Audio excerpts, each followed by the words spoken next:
성경에는 깨진 사람들, 다친 사람들, 상처받은 사람들, 실패한 사람들, 병든 사람들, 망한 사람들, 이런 이들을 하나님께서 거두셔서 어떻게 살리시고 회복시키시고 고치시는가, 싸매주시는가, 이런 이야기들로 가득 차 있는데, 이 룻기라고 하는 책은 특별히 아름다운 책입니다.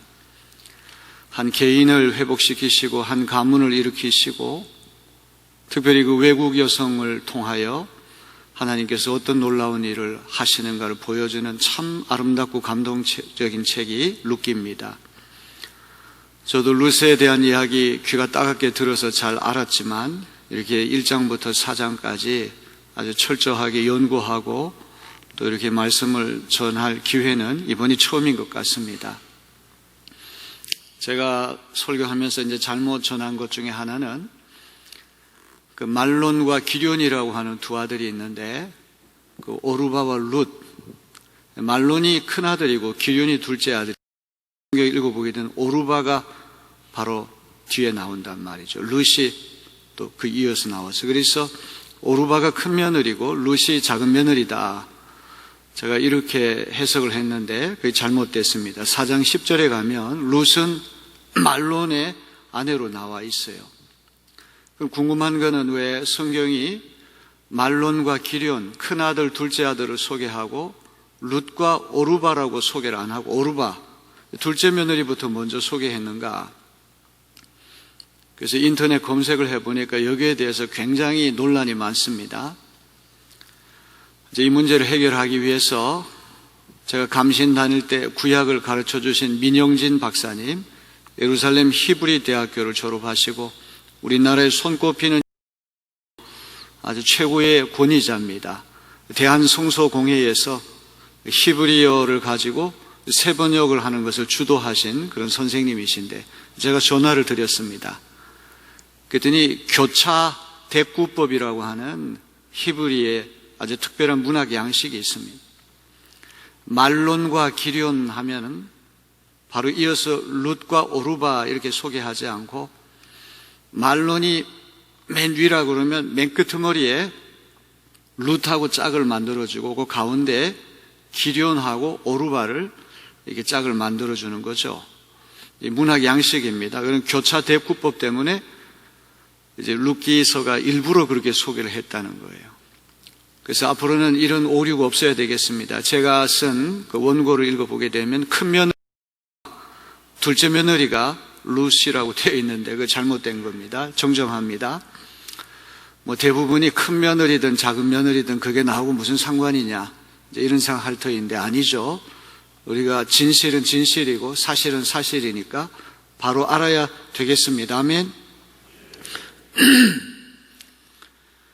자, 이 룻기 3장은 시어머니가 며느리를 재혼시키기 위한 나오미의 재혼작전, 제가 부제목을 붙인다면 나오미의 재혼작전, 자기가 재혼하는 게 아니라 며느리를 재혼시키기 위해 작전 짜는 이야기, 한편의 드라마와 같이 아름다운 이야기입니다.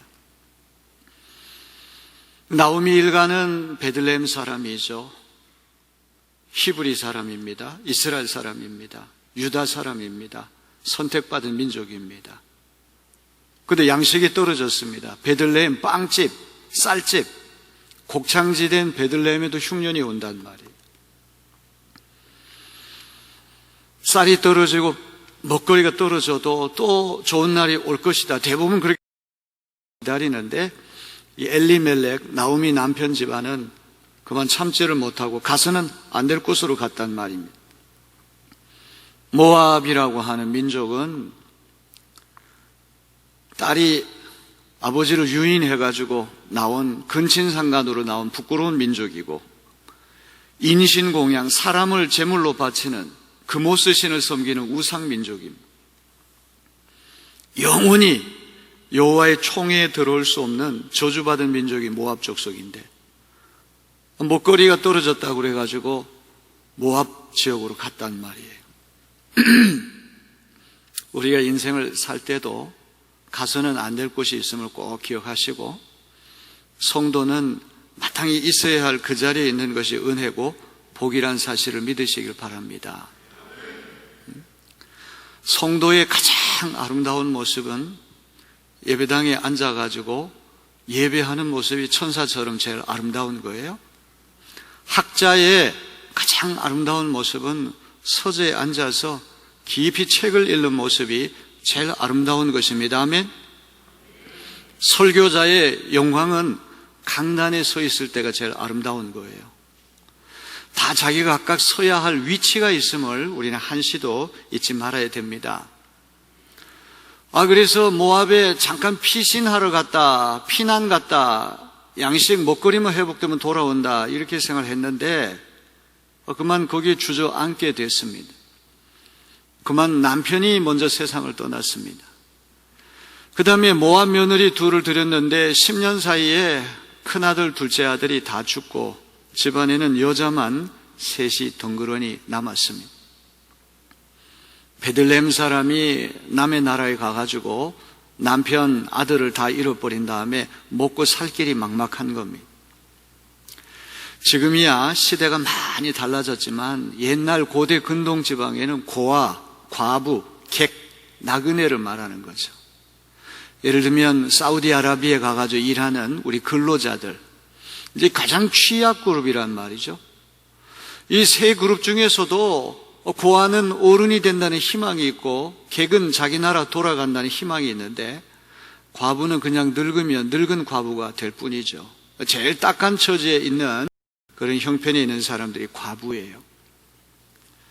이슬람교에서는 일부 다처제를 허용하는데 한 남성이 4명까지 합법적으로 결혼할 수 있습니다. 우리 그걸 이렇게 읽게 되면 야, 무슬림들은 호색한이기 때문에 저렇다. 그는 문화를 잘못 이해하는 겁니다. 고대 근동 지역에 전쟁이 많이 일어나고 전쟁이 일어나면 마을의 씩씩한 장정들이 다 전쟁터에 차출돼서 다 전사합니다. 그러니까 여자들만 덩그러니 남는 것이죠. 이 과부는 먹고 살 길이 막막한 겁니다. 재산이 있고 여력이 있는 사람은 4명의 가난한 사람을 책임지라. 어떤 경제적인 그런 이유 때문에 이제 이런 제도가 생겨났다는 것이죠. 자, 이렇게 해서 나오미가 외국에서 굶어 죽게 생겼으니까 때마침 베들레헴 풍년이 들었다, 이런 소식을 듣고 이제 고향으로 돌아오려고 합니다. 우리 고향으로 돌아가려고 할 때는 떳떳할 때 돌아가려고 그러지 패가 망신할 때 고향 돌아가려고 한 사람 없습니다. 추석이나 설날 때 아주 멋진 차를 뽑아가지고 친구들한테 좀 보여주고 옷도 말쑥하게 입고 또 처자식도 깨끗하게 해서 동네 사람들 으스대고 자랑하고 싶은 마음이 있지, 남편 잃고 아들 잃고 빈털터리가 돼가지고 고향 돌아가는 거, 이건 보통 수치스러운 일이 아닙니다. 이건 아무나 할 수 있는 일이 아닙니다. 나오미에게 귀한 것은 이런 인생의 참 어려운 시절을 만났을 때 그가 용단을 내렸다. 내가 외국에서 쓸쓸히 죽어서는 안 되고 내 고향에 가서 죽겠다. 돌아갈 집이 있는 자는 복된 줄로 믿습니다. 하나님께 돌아오는 이는 하나님이 맞아주시고 회복시켜주시고 풍성케 해주심을 믿으시기를 바랍니다. 인간이 절망할 바로 그때 하나님이 개입하셔서 절망을 소망으로 바꾸어 주시는 거예요. 다 잃은 것 같지만 하나님은 절대로 그렇게 만들지 않습니다. 우리 다 잃어버린 것처럼 느껴집니다. 명예도 잃어버리고 재산도 잃어버리고 가족도 잃어버리고 나에게 남은 거는 아무것도 없다, 이렇게 체념할 때가 있지만 아닙니다. 반드시 따져보면 뭔가 하나 있습니다. 제일 중요한 붙어있는 거, 남아있는 거죠. 믿음이 남아있어요. 끝까지 나를 지탱해주는 누군가 있다고 하는 것을 믿으시길 바랍니다. 제가 이 늦둥이로 이렇게 태어나가지고 누님이 위에 4분이 계세요. 큰 누님은 한 18살, 19살 정도 차이가 나요. 시집을 일찍 가셔가 조카가 저보다 2살이 어려요. 그러니까 누나들이 이렇게 저를 볼 때는, 특히 부모님 일찍 세상 떠나신 다음에 저를 이렇게 볼 때는 이제 아들 같은 느낌이 드는 거예요. 이제 어떤 누나는 뭐 거의 저에 대해서 그냥 엄마 역할을 하는 거예요. 속상한 일이 있어서 무슨 얘기를 하면 엄마 이상으로 그런 역할을 해주는 누님들이 계세요.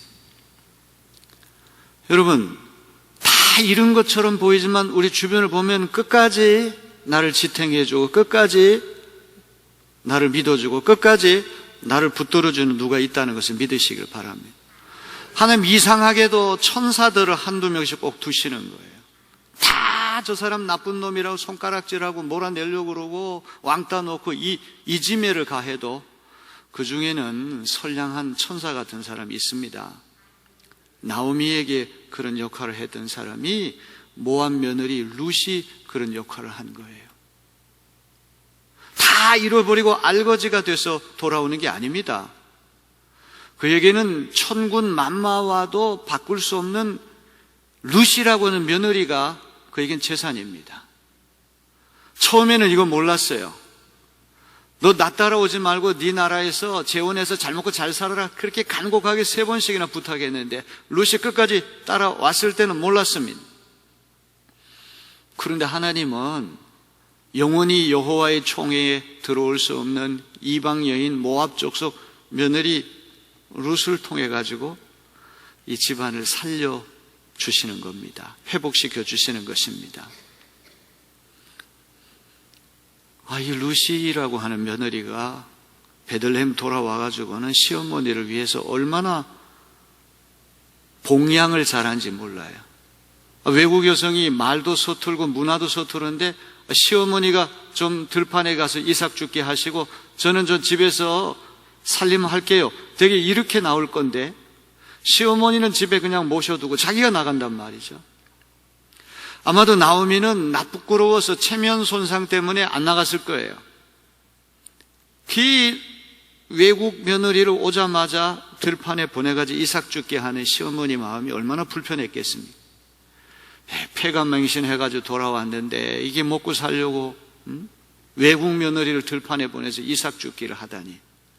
자기 신세를 이렇게 돌아보면 상당히 아마 쓸쓸하고 상당히 부끄러운 그런 마음이 가득 찼을 것입니다. 근데 룻이 베들레헴에 지주들이 얼마나 많습니까? 땅 가진 사람 얼마나 많으세요? 하필이면 보아스 밭에 가서 이삭 죽기를 하는 거예요.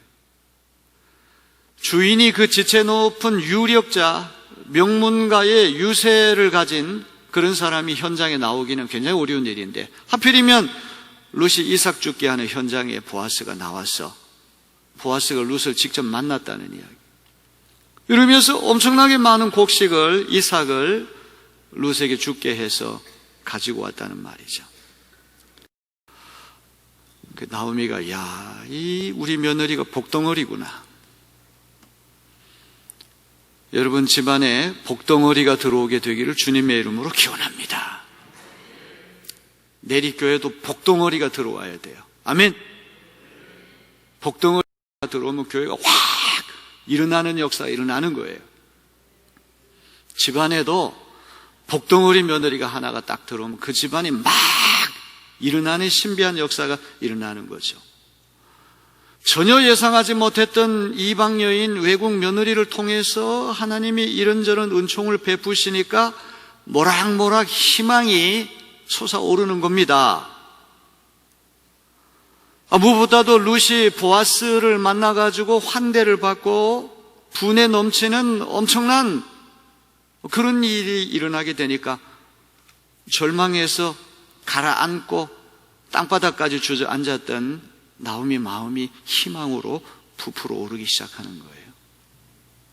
룻기라고 한 책이 아름다운 거는 이 망한 사람을 하나님이 살리시고 깨진 사람을 싸매주시고 가문과 개인을 하나님 이렇게 세우시는 이야기.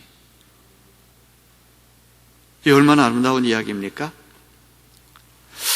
사람이 어떤 일이 잘 안 되고 큰 어려움을 만나게 되면 천하의 믿음 좋은 사람도 하나님께 원망해요. 하나님, 내가 그렇게 하나님 열심히 믿었는데 하나님 도대체 왜 이러십니까?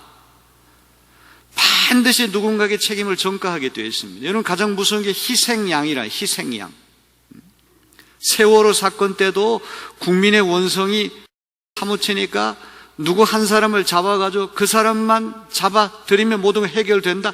다 국민의 원성을 다 거기다가 전가시키는 거예요. 히틀러가 1차 세계대전에 패전해가지고 그 가장 불평등 조약으로 유명한 베르사유 조약, 국토의 10%를 북쪽은 폴란드, 남쪽은 불란서에게 다 넘기고 영원히 갚을 수 없는 전쟁 배상금, 그 자존심 높은 독일 민족이 자존심이 땅바닥에 떨어지니까 히틀러가 그 독일 민중의 원한 감정을 다 유대인들에게 전가시켜요. 유대인들만 학살하면 다 끝난다. 여러분, 우리가 이런 데 넘어가면 안 되는 거예요. 여기 나오미도 마찬가지죠. 남편 돌아가시고 아들 둘 죽고 베들레헴에서 모압 갈 때는 뭔가 풍족하게 이민 가니까 뭐 잔뜩 싸들고 갔는데 돌아올 땐 빈손으로 돌아오니까 원망하는 마음이 생기는. 우리 1장 20절 21절 한번 볼까요?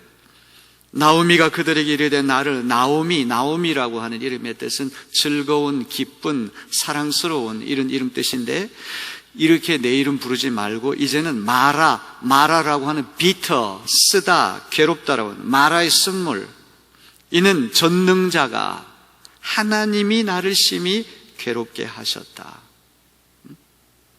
하나님이 베들레헴 버리고 모압 갔다고 해서 나를 이렇게 힘들게 하신다, 고통을 주신다. 내가 풍족하게 나갔더니 내 고향 땅을 떠나 모압 갈 때는 풍족하게 이민 갔는데 여호와께서 내게 비어 돌아오게 하셨느니라. 내가 이렇게 빈털터리가 된 게 하나님이 나를 징벌하셔서 이렇게 됐다. 빈손으로 하나님 돌아오게 하셨다. 여호와께서 나를 징벌하셨고 전능자가 나를 괴롭게 하셨거늘 너희가 어찌 나를 나오미, 즐거운, 기쁜, 사랑스럽다고 하는 이름 그걸 부르냐. 제가 룻기 말씀을 이렇게 깊이 묵상하면서 아주 중요한 말이 빈손이라는 말이 계속 나와요. 빈손. 베들레헴 떠날 때는 빈손 아니었어요.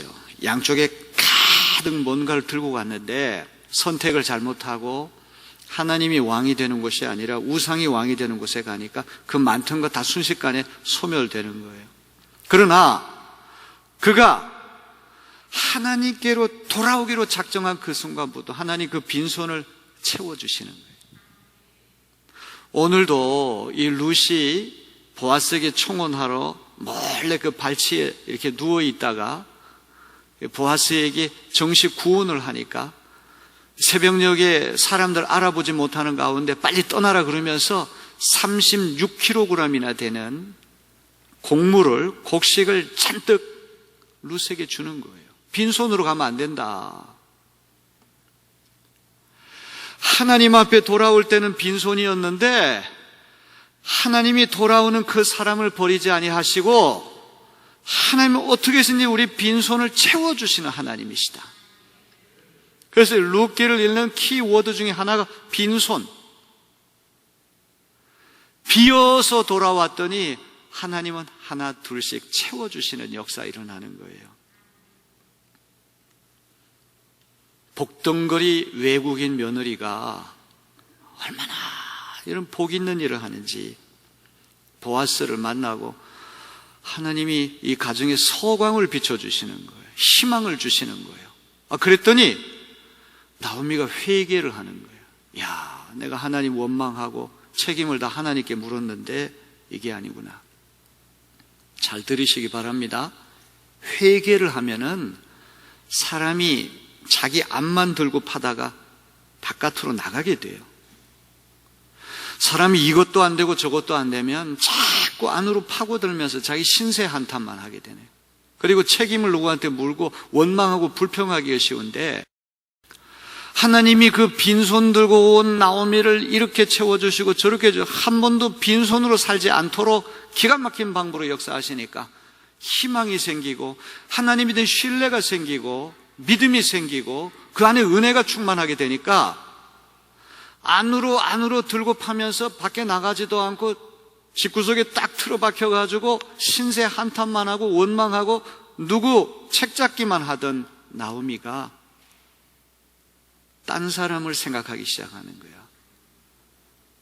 자기 안에서부터 밖으로 뛰쳐나와가지고, 야, 우리 며느리 시집가게 해야 되겠다. 우리 며느리 이렇게 나하고 같이 이 집에서 그냥 살은 안 되고, 우리 며느리 좋은 사람 만나게 해서 그 미래에 행복하게 만들어야 되겠다. 3장 1절을 보세요. 룻의 시어머니 나오미가 그에게 이르되, 내 딸아, 내가 너를 위하여 안식할 곳을 구하여 너를 복되게 하여야 하지 않겠느냐. 안식할 곳이라고 하는 말과 너를 행복하게 만들겠다고 하는 두 가지가 중요하죠. 안식할 거처는 몸과 마음을 의탁할 수 있는 보금자리, 가정을 말하는 거예요. 너 언제까지 우리 집에서 그냥 과부로 있을래? 아직 젊은데? 너가 빨리 보금자리 가정을 만들어가지고 행복해져야 되지 않겠는가? 자, 이 빈손 들고 돌아왔을 때에는 하나님이 나를 이렇게 벌 주시고 하나님이 다 나를 망하게 하시고 원망하고 불평하고 바깥에 나가지도 않고 안으로만 들고 파면서 신세 한탄을 했던 나오미가 하나님이 이렇게 뭔가 소광을 비춰주시고 희망을 주시고 은혜를 조금씩 넣어주시니까 이게 자기중심적인 삶에서부터 남을 배려하는 것 쪽으로 자꾸 넘어가는 거예요. 아멘. 너무 중요한 거예요. 예수 믿는 우리는 어떻게 하면 내 중심에서부터 다른 사람을 자꾸 배려하는 쪽으로 넘어갈 것인가? 속장님은 자기만 생각할 것이 우리 속도원들, 우리 감리교 교리장정에 의하면 권사님은 15명, 장로님은 30명을 책임져야 되는데, 그래서 자기 신앙 하나만 지켜내려고 애쓰는 것이 아니라 어떻게 하면 내가 15명을 섬길 수 있을까? 30명을 섬길 수 있을까? 교회가 힘들고 어려울 때 내가 어떻게 하면 이 교회를 위해서 유익을 줄 수 있을까? 자기 안으로 이렇게 파고 들어가면서 자꾸 그런 삶이 아니라 시선을 자꾸 바깥으로 돌리면서 남을 배려하고 남에게 선익을 끼치는 사람으로 이렇게 자꾸만 변화되는 삶, 그게 예수 믿는 사람들의 삶이 돼야 된다 이 말이죠. 자, 문제는 이거죠. 룻과 같은 모압 여성과 결혼할 사람이 베들레헴에 있을까요? 근친상간으로 태어난 족속이요 율법에 의하면 영원히 여호와의 총에 들어올 수 없고 인신공양을 요구하는 금옷을 신을 섬기는 우상민족인데, 선택받은 이스라엘 사람 가운데 모압 여성과 결혼할 사람 누가 있겠습니까? 자, 근데 나오미가 하나의 희망을 받습니다. 룻이 만났던 보아스라고 한 사람, 엘리멜렉의 근족, 가까운 친척이고 유력자, 돈도 많고 권세도 있는 지역의 유지예요. 룻기에서 아주 중요한 개념이 기업 물을 자라고 하는 말이에요. 기업 물을 자. 한번 따라합시다. 기업 물을 자. 이거는 아주 고대 근동 지역의 어떤 사회 보장 제도, 상부상조하는 정신. 어떤 집안이 가난해져가지고 땅을 팔았어요. 어떤 집안이 빚을 제대로 갚지 못 노예, 종으로 들어가서 그러면 가까운 친척이 땅값을 대신 지불해주고 땅을 회복시켜주는, 노예값을 대신 지불해주고 다시 자유를 회복시켜주는 거예요. 이게 단순히 재산만 회복시켜주는 것이 아니라 어떤 집안이 대가 끊어지게 생겼어요. 자손을 못 잇게 생겼어요. 그러면 가장 가까운 근족, 형제가 있으면 형제가 형수님, 큰형이 대를 잇지 못하고 세상을 떠나면 그 시동생들이 형수하고 결혼해가지고 대를 이끌어줘요. 그런데 형제들이 다 없습니다. 지금 엘리멜렉의 집안은 엘리멜렉도 죽고 두 아들이 죽었다. 이럴 때는 가장 가까운 근족이 누구냐, 그걸 따져보는 거죠. 자, 이 보아스도 근족인데 오늘 말씀 읽어보게 되면 보아스보다 더 가까운 근족이 또 하나 있다는 거예요. 보아스가 엘리멜렉과 오촌이라고 한다면 아마 사촌이 누군가 있었던 것 같아요. 여기 보아스가 얼마나 신중한 사람인지, 나보다 더 가까운 근족이 있으니까 내일 아침에 내가 그 사람한테 찾아가서 기업 무르르 권세를 네가 포기할 거냐 가질 거냐, 포기한다 그러면 그때 내가 너를 책임지겠다, 이런 말을 하잖아요. 기업 물을 자라고 하는 이거는 신약으로 오면 예수님이 기업 물을 자임을 믿으시길 바랍니다.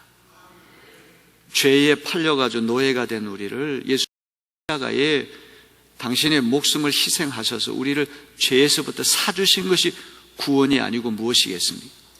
기업 물을 자를 영어성에 리디머, 구속자 이렇게 번역을 해놨어요. 보아스가 나오미의 룻 가문의 구속자 역할을 하게 된 것입니다. 자, 이제 시간이 없기 때문에 이제 결론을 맺어야 됩니다. 우리 3절, 4절 말씀 한번 볼까요? 자, 이 나오미의 재혼 작전이 얼마나 치밀한가 한번 봅시다. 그런즉 너는 목욕하고 기름을 바르고 의복을 입고 타작마당에 내려가서 그 사람이 먹고 마시기를 다 하기까지는 그에게 보이지 말고 그가 누울 때 너는 그가 눕는 것을 알았다가 들어가서 그의 발치 이불을 들고 거기 누우라. 그가 내 할 일을 내게 알게 하리라. 이스라엘 땅에 보리 추수가 끝나면 한 6주 정도, 8주 정도 지나면 타작을 합니다. 제가 농촌에서 자랄 때 타작하는 날은 잔칫날입니다. 아주 즐거운 날입니다. 동네 사람들 다 초청해가지고 거나하게 잔치를 벌이는데 이스라엘도 예외가 아니죠. 이제 먹거리가 본격적으로 이 창고 안에 들어온 날이니까 아주 기쁘고 좋은 날입니다. 잔칫날입니다. 바로 그 잔칫날을 거사일 D-Day로 접어가지고 보아스가 잔치 끝나면 노적가리를 지키기 위해 타작마당에 잠을 자게 될 것이다. 그 네가 보아스에게 가서 청혼을 하려면은 부시시한 상태에서 가면 안 된다. 매력적으로 보여야 된다. 깨끗이 목욕하고 향수 바르고 고운 옷으로 몸단장을 해야 된다. 시어머니가 이렇게 시키거든요. 이제 이거 문화를 잘못 이해하는 사람 미인계 작전을 써가지고 이게 룻 보고 외국 며느리 보고 그 지역의 아주 유력자를 유혹하라고 하는 얘기 아니냐. 성경 그렇게 읽으면 안 되는 거예요. 여기서 중요한 기업 물을 자 고엘이라고 하는 히브리 말 고엘 이것 때문에 이런 역사가 일어나는 것이죠. 그리고 지도새도 모르게 보아스가 잠자는데 그 발치를 들치고 발을 살짝 들치고 거기 누워 있으라는 것이죠. 새벽녘이 되니까 한참 세상 모르고 자던 보아스가 뭔가 발치에 찬 기운을 느껴가지고 으스스 떨면서 돌아 눕다고 보니까 웬 유인이 자기 발치에 누워 있는 거예요. 아마 엄청 놀랐겠죠. 9절 말씀 볼까요? 이르되 내가 누구냐 하니 대답하니 나는 당신의 요종 루시오니 당신의 옷자락을 펴 당신의 요종을 덮으소서 이는 당신이 기업을 물을 자가 됨입니다. 우리 집안에 대가 끊어지게 생겼는데 기업을 물을 자가 당신입니다. 자, 자신의 이름을 밝힌 룻이 중요한 부탁을 합니다. 보아스의 옷자락을 펴서 자신을 덮어달라.